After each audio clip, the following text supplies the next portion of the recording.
Добро ни дојдовте. Добро ве најдов. Поздрав до вас и вашите слушатели и гледачи.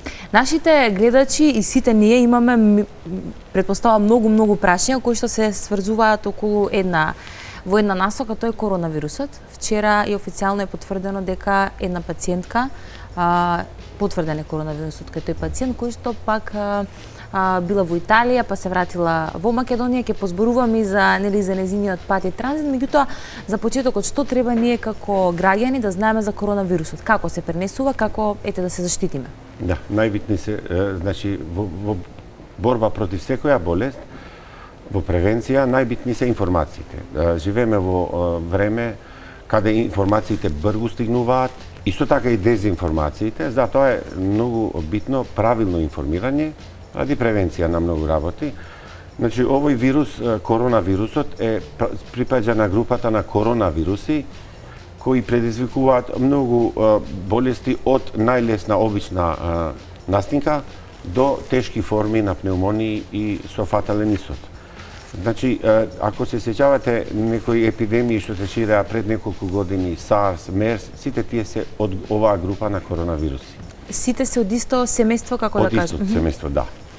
Исто семејство и со слични карактеристики. Тоа е многу битно и важно дека и лекот, вакцината евентуално и лекот многу побрзо ќе се стигне до вакцина и лек против оваа врста на вирус. Значи, веројатно и гледачите знаат дека жариштето на оваа инфекција започна во кинескиот град Вухан. Тоа е 11 милионски град. Сега има неколку теории од кај започна, како започна, тој нулта пациентот, кој бил првиот и така, тоа не е сега не толку битно. Меѓутоа почна да се шири со многу голема брзина. Кинезите, кинеската влада и држава презедоа стварно мерки за поздравување. Значи малку земји има во светот. Изградија болници од значи го алармира Светската здравствена организација, сите протоколи се придржуваа и со тоа успеа до некаде да ја спречат ширењето на болеста. Меѓутоа, сепак човек не може све да предвиди, болеста почна да се шири, почна да излегува од границите на Кина, така да сега скоро целиот свет е соочен со оваа закана. Кај нас, за жал, вчера дојде, иако беше доста очекувано, бидејќи спремни ли бевме дека вакво нешто не се случи според вас? Бидејќи здравствените власти велеа подготвени сме, нема загриженост, сега истото го кажува. Сега ќе се покаже на тело, мислам, уште е рано да се дава такви квалификации. Оти вчера е потврден првиот случај, кога имаш во најблиски соседи ширење како што беше во Италија. Италија е земја од Европската Унија и за 5-6 дена скоро 400 има заразени, 15 смртни случаи, така да и нив ги затекна, може да кажам така. И со жената дојдена во Македонија, према информациите кои ги имам, е направен пропустот уште во Италија. Значи, таа е третирана 2 недели поради некои општи симптоми на оваа болест. Значи, висока температура, малаксалост, грозница, некои горно респираторни симптоми. Меѓутоа, таму не е направен тестот на коронавирус, дали е позитивен или негативен. Тој тест, тој најдобриот тест за 15 минути дава резултати. Има и некои други тестови кои за неколку часа. Меѓутоа, сепак ќе го има резултатот доколку го направиле и ќе знаеле. И во никој случај немаше да допуштат она да патува со тој вирус, да патува со луѓе незаштитени и да оди во друга држава и така да таму е пропустот направен во Италија. Има, вчера прочитав најнова вест дека во Италија покрај овој случај има и други вакви случаи кои што се пропусти направени? Пропусти направени во нивниот здравствен систем и така да и они почнале истрага во врска со овие пропусти. И сега Светската здравствена организација напред кажа дека како го испитуваат вирусот, како нешто ново е, се запознаваат. Вела дека 14 дена е инкубацијата на вирусот. Меѓутоа сега излегува и некои информации исто така од СЗО дека дури до 28 дена знае да биде инкубацијата. Пациентката која што е примена, односно која што е заболена и е евидентирана дека има коронавирус, рековме дека била речиси 2 недели имала некои симптоми на грип, да речеме, и патувало со тие 8-9 патници во комбе. Тие се ставени сега во домашна изолација и екипи ги следат, ја следат нивната здравствена состојба. Има ли шанси, еве, читаме некаде, кажавте дека информацијата е најзначена, читаме дека ако поминати се тие 2 недели нема шанси вирусот веќе да е толку јак, нема шанси да се шири, има ли опасност за тие 8 патници кои што патувале заедно со неа во комбето, ако 2 недели таа веќе го имала вирусот?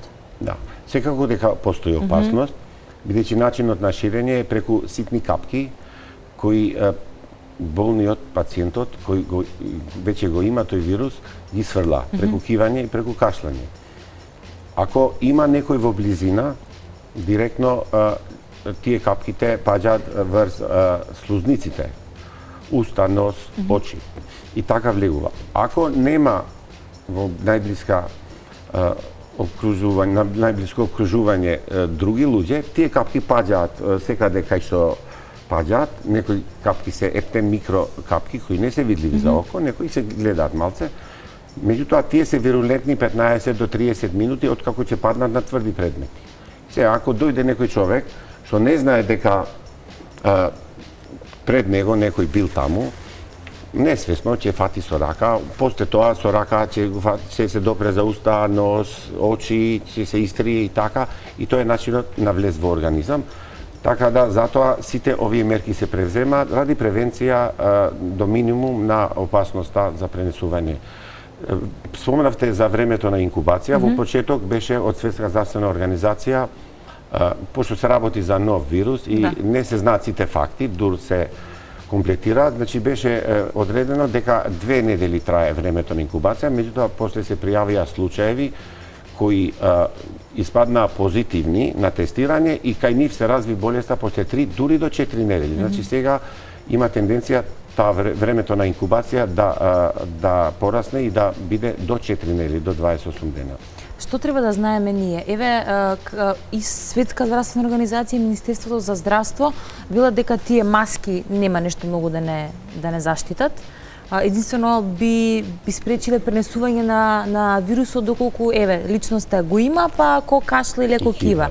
Да, оно што препорачуваат е миење, често миење на рацете и нели користење на оние гелови за на алкохолна база кои што се за дезинфекција. Еве, како доктор, што препорачувате за пациентите како да се заштитиме, бидејќи низ народот има паника, сега ние треба нели да објаснеме за тоа што и што се случува, која е најдобра превенција и дали како најдобро би се заштитиле од коронавирус. Значи, сите информации што ги дава Светската здравствена организација, на прво место е давање на многу поголема важност на миењето на раце. Значи, од вообичаеното 5-6 пати дневно, 7-8, дури до 10 и повеќе пати, и тоа правилно миење на раце со доста вода, доста сапун, најмалку 30 до 45 секунди трае. Значи не една брзина да си ги измиеме рацете, туку убаво... Дури и при најмал сомнеш дека сте фатиле нешто, дека некој претходно бил во тоа место сомнителен, треба да се мијат раце со вода и сапун, како што реков.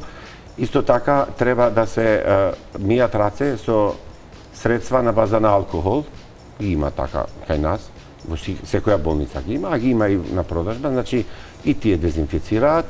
Тоа е прв начин и најбитен за пренесување. Втора работа што треба да прави секој од нас, значи треба да ги редуцира максимално допирите на уста, нос и очи со раците. Значи несвесно секој од нас некогаш допира уста, очи, трие, оти тоа е начинот од рацете, бидејќи преку кожа не влага, него преку слузокожа. И трета препорака на Светска здравствена организација, што се односила до преносивоста, е дека малце треба да бидеме попредпазливи при ракување еден со друг, да видиме на дистанца, без секоја потреба да не му се даде рака еден на друг, тие навики малце да ги ставиме во мирување, гушкање, особено со непознати луѓе, сомнителни луѓе кои веќе имаат, покажуваат некој симптом. Што се однесува до храната, препорака е да храната од животинско потекло, значи месото и јајцата, подобро да се варат, подобро термички да се обработат.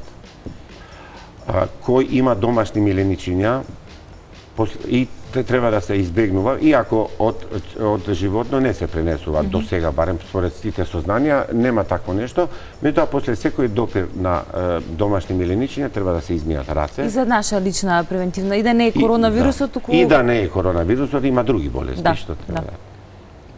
Кај народот, вчера можевме, од кога се прогласи дека има еден заболен од коронавирус, буквално почна да се празнат маркетите. Имавме на апокалиптична фотографија која што еве покажува дека под дејство на паника поради недоволен број на информации, луѓето почнуваат да прават залихи за не дај Боже. Треба ли да има ваква загриженост во насока на тоа да правиме залихи од храна или треба да правиме залихи од сапуни, од алкохол за дезинфекција, може да се каже, што мислите за ова? Значи, според моја мислење ова е тотално неосновано, бидејќи епидемиите на сезонскиот грип, кои се секогаш по 2-3 години има некој потежок облик на грип, земаат многу поголем број на жртвите и на заболените вкупно. Исто така има и многу други болести како маларијата, од кои секојдневно умираат многу поголем број на луѓе, така да многу е неоснован. Меѓутоа малце тука се криви, да ги кажам, и медиумите, разноразни непроверени вести се објавуваат, кои дали намерно или не, целта им е да ствараат паника.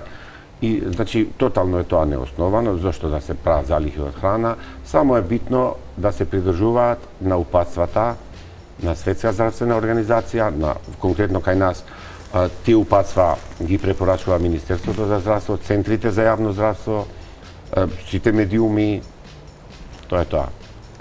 Пред самиот крај уште нешто ги повториме овие прашања, се нели обработивме темата коронавирус, се враќаме на првично на зашто бевме договорени. Ви благодарам што прифативте да ги објасниме секако овие прашања, бидејќи верувам дека ги мача голем број на нашите гледачи кои што еве и утрово, а во текот на вчерашниот ден се со нас и ја следат состојбата.